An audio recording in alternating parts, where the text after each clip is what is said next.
잠시만이라도 선정적인 헤드라인이 만들어내는 귀를 찢는 소음을 꺼주시기 바랍니다. 어느 대통령이 누구와 악수했는지, 외교적 결례가 있었는지 없었는지 같은 소문은 전부 잊으세요. 지금 필요한 것은 훨씬 더 깊고 훨씬 더 정밀한 집중입니다. 왜냐하면 지금 이 순간 멕시코와 칠레 사이에서 벌어지고 있는 일은 단순한 외교적 마찰도 이념적 의견 차이도 아니기 때문입니다.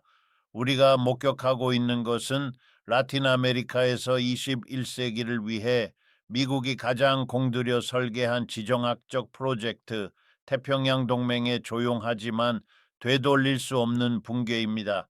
10년이 넘는 시간 동안 워싱턴의 싱크탱크들, 월스트리트 저널의 사설들, 국제통화기금의 기술 관료들은 이 동맹을 일종의 판 알바로 포장해 왔습니다. 책임감 있고 성숙하며 시장 친화적인 국가들만이 들어갈 수 있는 엘리트 클럽이라고 말이죠. 멕시코, 칠레, 콜롬비아, 페루는 자유무역과 금융규제 완화, 자동적인 재정 긴축의 길을 걷도록 운명지어진 라틴 아메리카의 재규어라고 반복해서 주입했습니다. 이 블록은 정치와 무관하며 완벽하게 기술적인 기계이고 투자 유치를 위해 설계된 장치이며 어떤 포퓰리즘적이거나 주권적인 실험도 사전에 차단할 방파제라고 말해왔습니다.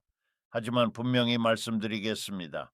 국무부 사무실에서 구상된 바로 그 클럽은 이미 내부에서 붕괴했습니다. 사회주의 혁명도 탱크가 거리로 쏟아져 나온 쿠데타도 외세의 침공도 아니었습니다. 붕괴는 내부에서 일어났고 그 원인은 이 동맹을 떠받치던 두 개의 기둥, 멕시코와 칠레가 워싱턴의 보호 아래 암묵적으로 유지되던 정치적 합의를 더 이상 지키지 않기로 결정했기 때문입니다. 제가 오늘 설명하려는 것은 서류상 조약이 파기되었다는 이야기가 아닙니다. 자유무역협정은 여전히 서랍 속에서 먼지를 뒤집어 쓴 채 존재합니다. 깨진 것은 제국에게 훨씬 더 중요한 무언가입니다. 자동적인 정치적 충성심이 깨졌습니다. 이 국가들이 초국적 자본을 위해 하나의 단일 블록처럼 행동한다는 환상이 무너졌습니다. 규율이 사라진 것입니다. 저는 리처드 울프입니다. 오늘 우리는 태평양 동맹의 부검을 시작할 것입니다. 이 오래된 동맹국들을 갈라놓은 리튬 전쟁의 내부로 들어가고 이 모든 설계를 만든 미국이 백악관 창문 너머에서 아무것도 하지 못한 채 자신의 뒷마당이 수천 개의 통제 불가능한 주권 조각으로 분열되는 모습을 지켜볼 수밖에 없는 이유를 분석할 것입니다. 누구를 지지해야 할지, 어떤 버튼을 눌러야 출혈을 멈출 수 있을지조차 모르는 상태 말입니다. 이 균열의 규모를 이해하려면 지적으로 정직해야 합니다. 지금 당장 미주기구나 각국 경제부 웹사이트를 보면 정부가 98년에 체결된 멕시코 칠레 자유무역협정은 여전히 유효합니다. 관료들은 최근 이 협정에 젠더나 중소기업 같은 장을 덧붙이며 신자유주의 협정에 진보적인 포장을 입히려 했습니다. 하지만 실제 권력과 자본이 움직이는 지정학의 세계에서 종이에 적힌 문구는 현실의 힘 관계보다 훨씬 덜 중요합니다. 진짜 합의, 결코 서명되지는 않았지만 모두가 암묵적으로 이해하고 있던 보이지 않는 계약은 이것이었습니다. 우리넷, 멕시코, 칠레, 콜롬비아, 페루는 혼란에 대한 제도적 균형추다. 우리는 외국인 투자를 최우선으로 보호하는 법적 안정성을 보장한다. 우리는 정치를 하지 않는다. 우리는 비즈니스를 한다. 이것이 지배 엘리트들의 사회적 계약이었고 그 계약은 2023년에서 2025년 사이에 사망했습니다. 사인은 페루의 제도적 위기였습니다. 화학 시약처럼 각 정부의 진짜 충성을 드러내는 계기였죠. 페드로 카스티오가 축출되고 수감된 뒤 군대의 그림자 아래에서 그리고 미국 대사관의 신속한 축복 속에 디나 볼루아르테가 권력을 잡았을 때 균열은 현실이 되었습니다. 멕시코는 아니라고 말했습니다. 콜롬비아 역시 아니라고 말했습니다. 멕시코는 볼루아르테에게 태평양 동맹 의장직을 넘기는 것을 거부하며 그녀를 찬탈자로 규정했습니다. 이는 단순한 외교적 절차 방해가 아니라 제도 그 자체를 향한 정치적 사보타주였습니다. 민주적 정당성과 정치적 원칙이 무역 흐름이나 클럽의 규칙보다 우선한다는 선언이었습니다. 그리고 바로 여기서 칠레가 등장합니다. 라틴 아메리카 신좌파의 동맹으로 여겨지던 가브리엘 보리치는 많은 피상적인 분석가들을 놀라게 했지만 칠레 국가의 계급 구조를 이해한다면 전혀 놀랍지 않은 선택을 했습니다. 그는 멕시코와 보조를 맞추지 않았습니다. 보리치는 임시의장직을 맡아 행정적 교착을 해소한 뒤 그 자리를 다시 볼루아르테에게 넘겼습니다. 그녀의 제도적 정당성을 인정하고 상황을 정상화한 것입니다. 계급 분석의 관점에서 이것은 매우 흥미롭습니다. 멕시코는 이념적 연대와 외교 질서에 대한 도전을 우선시하며 동맹을 정치적 압박 도구로 사용했습니다. 반면 칠레는 제도적 안정성, 부르주아적 게임의 규칙, 비즈니스의 연속성을 우선시했습니다. 시스템이 멈추지 않도록 가구를 구해내는 책임 있는 어른의 역할을 자처한 것입니다. 이 차이는 사소한 외교적 뉘앙스가 아닙니다. 태평양 동맹이라는 하나의 응집된 블록이 더 이상 존재하지 않는다는 명백한 증거입니다. 이 분열이 진짜로 물질적인 성격을 띠는 지점, 더 이상 대통령들의 말싸움이나 외교적 제스처가 아니라 자원과 자본의 문제로 전환되는 지점은 바로 리튬입니다. 여기서부터 분석은 훨씬 더 깊어져야 합니다. 멕시코와 칠레, 이 두 국가는 모두 1990년대식 고전적 채굴 모델, 즉 와서 광물을 캐고 푼돈을 주고 전부 가져간다는 식의 식민지적 추출 모델이 경제적 사회적 자살이라는 사실을 깨달았습니다. 두 나라 모두 불가피하게 자원민족주의로 방향을 틀었지만 문제는 그 방식이 정반대라는 점입니다. 이 상반된 전략이 두 나라를 더 멀어지게 만들었고 통합된 지역 전략을 불가능하게 만들었습니다. 먼저 멕시코 모델을 보겠습니다. 멕시코는 급진적인 수사와 헌법적 행동을 선택했습니다. 2022년 헌법을 개정해 리튬을 국가의 독점적 전략 광물로 선언했고 리튬 MX라는 국영 기업을 설립해 전체 가치 사슬을 통제하도록 했습니다. 메시지는 명확합니다. 더 이상 민간 기업에게 양보하지 않겠다. 국가는 채굴하고 국가는 통제하고 국가는 산업화를 추진한다. 이 전략은 소노라 플랜과 결합되어 태양광 에너지와 배터리 제조를 국가적 생태계로 통합하려는 야심을 담고 있습니다. 국제 민간 자본의 논리를 정면으로 거부하는 모델입니다. 리튬을 원한다면 광산의 주인이 아니라 멕시코 국가의 고객이 되어라. 물론 현실적으로 기술력과 자본 집행 능력에는 심각한 도전이 남아 있습니다. 하지만 정치적 방향성은 분명합니다. 양호 모델과의 단절입니다. 이제 칠레를 보겠습니다. 칠레는 2023년 4월 발표한 국가 리튬 전략에서 훨씬 더 복합적이고 기술 관료적이며 솔직히 말해 글로벌 자본에 더 친화적인 길을 택했습니다. 칠레 역시 국가 리튬 회사를 만들었지만 기존 민간 기업을 몰아내지도 않았고 신규 진입을 막지도 않았습니다. 대신 이렇게 말했습니다. 아타카마처럼 전략적 가치가 높은 염회에서는 국가가 지분의 과반을 갖는다. 하지만 다른 염회에서는 민간 자본도 들어올 수 있고 투자하고 국가와 파트너가 될 수 있다. 동시에 전체 염호의 약 30%를 환경보호구역으로 지정해 현대적 생태 압력에도 대응했습니다. 이것은 규제된 국가 자본주의 혹은 공격적인 공공민간 파트너십 모델입니다. 시장을 부정하지 않습니다. 시장을 길들이고 규제하고 그 일부가 됩니다. 왜 이것이 구조적 단층을 만드는가? 그 이유는 단순합니다. 라틴 아메리카가 강대국에 맞서기 위해 하나의 통일된 모델을 가질 수 있다는 서사를 파괴하기 때문입니다. 멕시코는 국가는 유일한 소유자이자 운영자여야 한다고 말합니다. 칠레는 국가는 다수 지분을 가진 효율적인 규제자여야 한다고 말합니다. 둘 다 미국이 선호하는 순수한 신자유주의 약탈 모델에는 반대합니다. 하지만 제도적 법적 구조가 이렇게 다르면 라틴 아메리카판 리튬 오펙은 불가능해집니다. 가격도 생산량도 통합할 수 없습니다. 미국은 자원에 대한 직접 통제력을 잃었지만 지역은 글로벌 조건을 강요할 수 있는 단결을 얻지 못했습니다. 주권의 분절, 이것이 집단적 잠재력을 약화시키는 방식입니다. 그리고 여기서 분석은 지역을 넘어 글로벌로 확장됩니다. 멕시코와 칠레는 지도에서 완전히 다른 방향을 바라보고 있습니다. 이 차이가 단절을 더욱 심화시킵니다. 칠레는 명백히 다극적 행위자로 행동하고 있습니다. 국제정치 이론에서 말하는 힌지 국가처럼 움직입니다. 유럽연합과의 무역협정을 현대화하며 리튬과 그린 수소를 유럽의 에너지 전환에 공급하는 데 베팅하고 있습니다. 동시에 중국은 여전히 칠레 최대 무역 파트너로 구리의 대부분을 흡수합니다.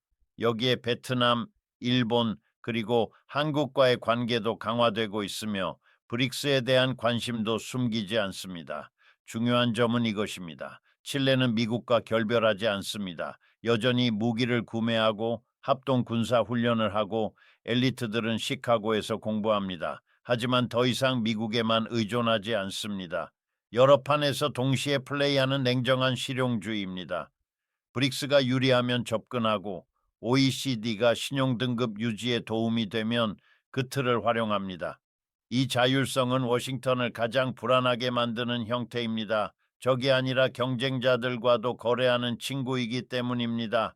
멕시코는 전혀 다른 상황에 있습니다. 저는 이것을 북미의 함정이라고 부릅니다. 지리와 USMC의 구조 때문에 멕시코는 중력처럼 미국 궤도에 묶여 있습니다. 니어쇼어링이라는 거대한 경제적 베팅은 중국을 떠난 공장들이 몬테레이, 티후아나, 시우다드 후아레스로 와서 텍사스와 캘리포니아에 물건을 파는 구조에 전적으로 의존합니다. 로페스 오브라도르와 셰인바움 정부는 반패권적이고 존엄한 담론을 유지하며 쿠바 봉쇄를 비판하고 에보 모랄레스를 보호합니다. 하지만 실제로 국가의 비용을 지불하는 경제는 여전히 미국의 산업 사이클에 묶여 있습니다. 최근 중국산 자동차에 50% 관세를 부과한 사례만 봐도 이는 워싱턴과의 조율 또는 압력 속에서 이루어진 결정이었습니다. 이 구조적 비대칭이 멕시코와 칠레의 관계를 결정적으로 갈라놓습니다. 칠레는 동맹을 다변화할 실질적 여지가 멕시코보다 훨씬 큽니다. 미국의 요구에 아니오라고 말하는 비용도 상대적으로 낮습니다. 이 차이 때문에 두 나라는 글로벌 무대에서 함께 행동할 수 없습니다. 칠레는 남태평양, 아시아, 유럽을 봅니다. 멕시코는 마음은 남쪽에 있어도 지갑은 북쪽을 볼 수밖에 없습니다. 전략적 다리는 이미 무너졌습니다. 이제 제도 자체의 정치적 부검을 해봅시다. 무엇이 정확히 죽었는지를 이해하는 것이 중요합니다. 태평양 동맹은 2011년 매우 매혹적인 약속과 함께 태어났습니다. 통합의 비정치화. 여기서는 이념을 말하지 않는다. 사회주의도 제국주의도 말하지 않는다. 비자, 장학금, 자본의 흐름, 비즈니스만 이야기한다. 이것이 기술 관료적 약속이었습니다. 그리고 그 약속은 이미 사망했습니다. 오늘날 태평양 동맹은 정치 그 자체가 되었습니다. 응축된 정치입니다. 멕시코가 페루의 의장직을 넘기는 것을 거부했을 때 그것은 부르주아 외교의 황금률을 깨뜨린 행위였습니다. 순환적 행정 절차를 도덕적 정치적 심판으로 바꿔버린 것입니다. 페루 정부의 민주적 정당성과 권력의 기원을 문제 삼았습니다. 이것은 완전한 정치화였습니다. 그리고 칠레가 개입했을 때 그것은 멕시코 좌파의 이념적 동맹으로서가 아니라 시스템을 유지하기 위해 가구를 구해내는 관리자, 즉 상업이 멈추지 않도록 하는 질서의 수호자로서였습니다. 결과는 외교적 좀비입니다. 태평양 동맹은 여전히 존재합니다. 정상회의도 있고 단체 사진도 있고 기술 사무국도 작동합니다. 하지만 프로젝트의 영혼, 파트너 간의 절대적 정치적 신뢰와 서방의 전략적 이해관계에 대한 자동 정렬은 영원히 사라졌습니다. 이제 이곳은 깊은 정책을 조율하는 공간이 아니라 힘을 겨루고 서로를 경계하는 포럼일 뿐입니다. 그렇다면 이 혼란에서 누가 이겼을까요? 아이러니하게도 페루와 디나 볼루아르테는 칠레의 실용적 중재 덕분에 절실히 원하던 국제적 정당성을 얻었습니다. 칠레는 미국과 유럽 앞에서 독립적이고 신뢰할 수 있는 중재자로서의 외교적 명성을 쌓았습니다. 시스템을 깨지 않고 문제를 해결할 수 있는 국가라는 이미지를 얻은 것입니다. 멕시코와 콜롬비아는 원칙적 입장으로 고립되었지만 자동으로 각본을 따르지 않겠다는 거부권을 스스로 입증했습니다. 이는 국내 지지층 앞에서 다른 종류의 정치적 힘을 부여합니다. 그러면 진짜 패자는 누구일까요? 여기서부터 분석은 흥미로워집니다. 패자는 미국입니다. 워싱턴은 라틴 아메리카 좌파 정부를 견제하기 위해 사용해왔던 가장 편리한 도구, 외교적 스위스 아미 나이프를 잃었습니다. 더 이상 태평양 동맹을 하나의 단일 블록으로 사용해 베네수엘라를 고립시키거나 중국을 겨냥한 공동 성명을 만들 수 없습니다. 구성원들이 서로 충돌하고 각자 베이징과의 독자적 의제를 갖고 있기 때문입니다. 봉쇄 장치는 손안에서 산산이 부서졌습니다. 그리고 이것이 우리를 이 드라마에서 가장 폭로적인 지점으로 데려갑니다. 제국의 마비 상태입니다. 1990년대나 2000년대 초반이었다면 미국 대통령은 전화를 들었을 것이고 국무부 차관보를 보내 지시를 내렸을 것이며 금융 제재나 신용 차단을 위협했을 것입니다. 질서는 일주일 안에 복구되었겠죠. 하지만 지금 백악관에서 지도 위를 내려다보는 바이든이나 트럼프는 어떤 버튼을 눌러야 할지 모릅니다. 상호의존의 복잡성 앞에서 마비된 상태입니다. 멕시코를 제재할 수 없습니다. 그러면 미국 자신의 자동차, 식량, 반도체 공급망이 붕괴되고 인플레이션이 폭발합니다. 칠레를 제재할 수도 없습니다. 에너지 전환과 군수 산업에 필수적인 구리와 리튬이 절실히 필요하기 때문입니다. 칠레를 제재하는 것은 그 자원을 중국에게 은쟁반에 올려주는 것과 다름없습니다. 쿠데타나 컬러 혁명도 쉽지 않습니다. 두 정부 모두 멕시코와 칠레 모두 논쟁의 여지는 있어도 확고한 민주적 정당성과 사회적 기반을 갖고 있기 때문입니다. 미국은 역사적으로 전례 없는 여기존 상태에 놓여 있습니다. 지금 이 순간 워싱턴은 이 국가들을 필요로 하는 정도가 이 국가들이 미국의 보복을 두려워하는 정도보다 더 큽니다. 미국은 태평양 동맹을 중국에 맞선 자유시장 요새로 상상했습니다. 그러나 현실에서는 각 국가가 필요에 따라 출입구를 조절하는 회전문이 되어버렸습니다. 칠레는 중국에 리튬을 팔고 유럽과 협정을 맺습니다. 멕시코는 미국에 자동차를 팔지만 기술 이전과 에너지 주권을 요구합니다. 친미적이고 규율 잡힌 블록은 사실상 해체되었고 워싱턴은 더 이상 명확한 지역 인터로큐터를 갖지 못하게 되었습니다. 여기서 제 논지를 분명히 하겠습니다.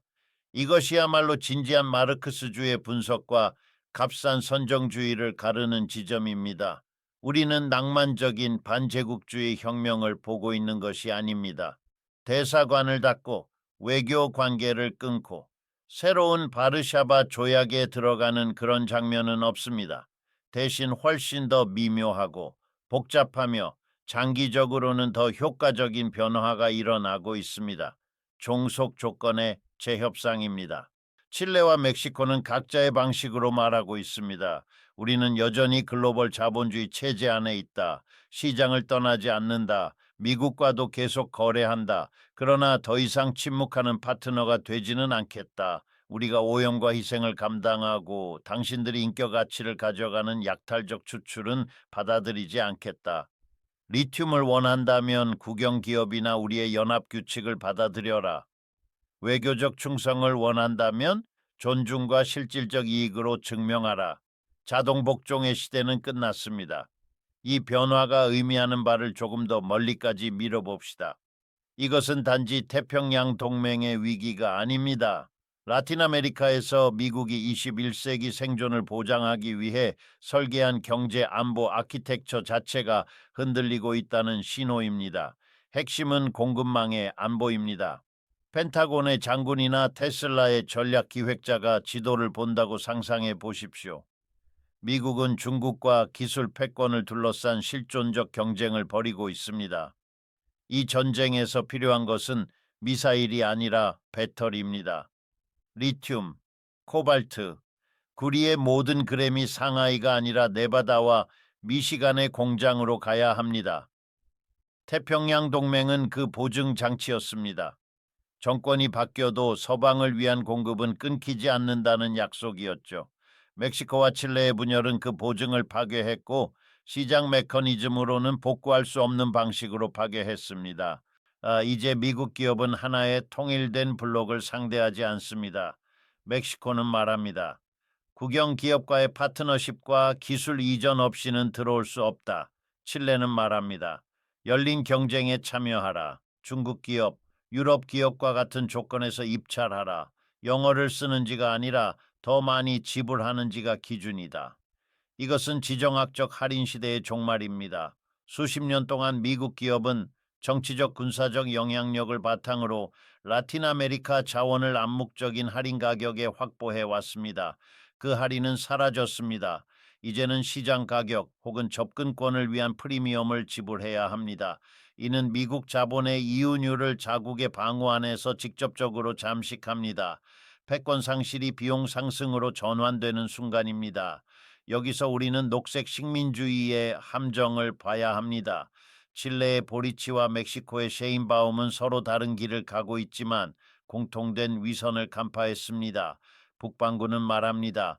탈탄소화하라. 하지만 실제 의미는 이것입니다. 우리가 베를린과 로스앤젤레스에서 깨끗한 전기차를 타기 위해 너희 영토를 희생지대로 만들어라. 태평양 동맹의 붕괴는 이 명령에 대한 무질서한 반란입니다. 멕시코는 국유화와 통제로 저항합니다. 칠레는 고객을 다변화하고 환경 기준과 로열티를 높여 약탈의 비용을 올리는 방식으로 저항합니다. 둘 다 북방구의 녹색 주유소가 되는 역할을 순순히 받아들이지 않습니다. 이것이 워싱턴과 브뤼셀을 공포에 빠뜨리는 이유입니다. 값싸고 접근 가능한 남방우 자원을 전제로 한 에너지 전환 모델이 무너지기 때문입니다. 권력은 언제나 경제만의 문제가 아닙니다. 군사와 정보의 차원도 봐야 합니다. 미 남부사령부는 이 분열을 불안하게 지켜보고 있습니다. 역사적으로 칠레와 멕시코의 군대는 미국과 매우 긴밀했지만 정치적 이탈은 안보 협력에도 스며들기 시작했습니다. 멕시코가 워싱턴의 안보 서사를 비판하거나 마약과의 전쟁에 의문을 제기하고 칠레가 국경 감시나 위성 기술을 중국이나 유럽에서 조달하기 시작한다면 상호 운용성은 깨집니다. 미국의 안보 우산에는 구멍이 생깁니다. 미국이 두려워하는 것은 침공이 아니라 종속을 요구하지 않는 대안적 안보 제한이 이 틈을 통해 들어오는 것입니다. 국내 계급 분석도 중요합니다. 이 분열의 지역적 패자는 누구인가? 전통적인 수입 중개 올리가르입니다. 멕시코와 칠레에는 미국 자본의 중개인으로 막대한 부를 축적해온 계층이 있습니다. 양어 계약을 작성하는 변호사들, 다국적 기업의 현지 관리자들, 워싱턴의 내러티브를 반복하는 언론 소유주들입니다. 태평양 동맹의 붕괴는 이들에게 개인적이고 재정적인 비극입니다. 제국의 특권적 통역자라는 지위를 잃기 때문입니다. 그래서 금융 언론의 히스테리가 이렇게 큰 것입니다. 그들은 국가 발전을 걱정하는 것이 아니라 자신의 수수료를 지키려는 것입니다. 그러나 기회도 존재합니다. 마르크스주의는 비관이 아니라 잠재력의 분석입니다. 태평양 동맹의 해체는 역설적으로 더 진정한 남미 통합의 가능성을 엽니다. 친미친 시장 블록이라는 족쇄가 사라지면 칠레는 브라질과 아르헨티나와의 인프라 물류 협력을 진지하게 모색할 수 있습니다.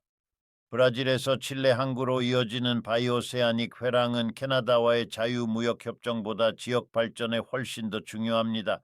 칠레는 태평양의 섬이 아니라 남미의 일부라는 현실을 다시 인식하게 됩니다. 멕시코에게 이 고립은 위험하지만 동시에 명확한 순간입니다. 이제 블록 뒤에 숨을 수 없습니다. 북쪽의 거인과의 1대1입니다. 하지만 멕시코는 칠레가 갖지 못한 카드, 국경과 이주라는 사회적 압박 수단을 갖고 있습니다. 또 하나 간과되는 전쟁이 있습니다. 규범의 전쟁입니다. 미국은 자유무역협정을 통해 지적재산, 디지털, 제약 규범을 수출합니다. 태평양 동맹은 서부 라틴 아메리카 전반의 이를 표준화하는 도구였습니다. 동맹이 마비되면서 이 표준화 과정도 멈췄습니다. 이야기는 끝나지 않았습니다. 이제 막 흥미로워지기 시작했습니다. 붕괴는 재건의 첫 단계입니다. 그리고 그 재건은 오늘 우리가 했듯이 정치 경제학이 가능성의 예술이 아니라 무엇이 필요를 가능하게 만드는 힘을 가졌는지 분석하는 학문이라는 사실을 이해하는 데 달려 있습니다. 계속 질문하십시오. 계속 조직하십시오. 공식 서사가 유일한 현실이라고 받아들이지 마십시오. 역사는 가속하고 있고 우리는 이 시대적 전환의 목격자입니다. 하지만 표면적인 외교 갈등에 머물러서는 안 됩니다. 멕시코와 칠레의 균열이 페루 문제나 리튬 관리 모델의 효율성 논쟁이라고 생각한다면 더 깊은 공포의 이야기를 놓치고 있는 것입니다. 실제로 무너지고 있는 것은 미국이 21세기 생존을 보장하기 위해 설계한 경제 안보 구조입니다. 공급 보장의 종말입니다. 이제 남방구는 더 이상 자동으로 복종하지 않습니다. 달러 중심 금융 시스템에 대한 신뢰가 서서히 침식되는 가운데 정치적 충성의 경제적 인센티브도 함께 사라지고 있습니다. 우리는 태평양 라틴 아메리카에서 팍스 아메리카나의 끝을 보고 있습니다. 앞으로는 혼란과 재배치, 내부 경쟁의 시기가 올 것입니다. 그러나 동시에 실질적 주권을 구축할 기회의 시기이기도 합니다. 멕시코와 칠레는 각자의 방식으로 더 이상 수동적인 관객이 되기를 거부했습니다. 그들이 서로 다른 길을 선택했음에도 둘 다 보이지 않는 사슬을 끊어냈습니다. 마지막 질문은 여전히 공중에 떠 있습니다. 멕시코식 국가주의와 칠레식 실용주의는 언젠가 더 높은 차원의 수렴점을 찾을 수 있을까요? 아니면 자원의 발칸화 속에서 외세가 다시 분열을 이용하게 될까요? 그 답은 어떤 조약에도 쓰여 있지 않습니다. 다가올 몇 년간의 정치적 사회적 투쟁 속에서 쓰일 것입니다. 깨어 있으십시오. 비판적으로 보십시오. 돈과 권력의 흐름을 추적하십시오. 이것은 하나의 시대가 저물고 새로운 시대가 태어나는 순간입니다.